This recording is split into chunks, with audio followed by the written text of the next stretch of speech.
కానీ నిజంగా ఒకటి చెప్పాలబ్బా, ఎంపీ చామల కిరణ్ కుమార్ రెడ్డి మాత్రం మస్తు కామెడీ పీసే. అంటే తెలిసి మాట్లాడతాడో కొన్ని తెలియక మాట్లాడుతాడో తెలియదు, కానీ బై ఎలక్షన్స్ వస్తే మళ్ళీ కాంగ్రెస్ పార్టీనే గెలుస్తుందంట.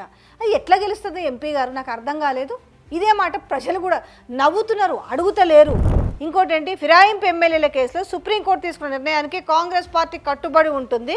స్పీకర్ ఏ నిర్ణయం తీసుకున్నా మేము కట్టుబడి ఉంటాము. ఎంపీ చామల కిరణ్ కుమార్ రెడ్డి, మీరు కట్టుబడి ఉంటారు, మరి 10 మంది ఎమ్మెల్యేలు పిలిచి ఒక్కసారైనా మాట్లాడిరా నాయన మీ పరిస్థితి ఏంది, మరి ఎందుకు అనర్హత వేటు ఎందుకు, మీరే ముందే రాజీనామా చేపించేసి ఎట్లా గెలుస్తామని చెప్తున్నారు కదా, మరి ముందే రాజీనామా చేపించి ప్రజల్లోకి పంపించి గెలవచ్చు కదా. అసలు రేవంత్ రెడ్డి అనే వ్యక్తి అసలు చరిత్రలో నిలిచిపోతాడు కదా.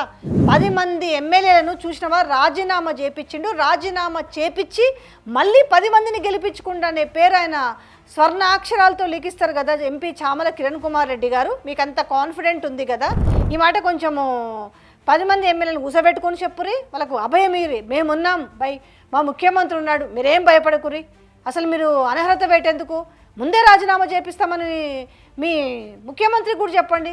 ఇంకేముంది, కేల్ కథం దుకాన్ బంద్.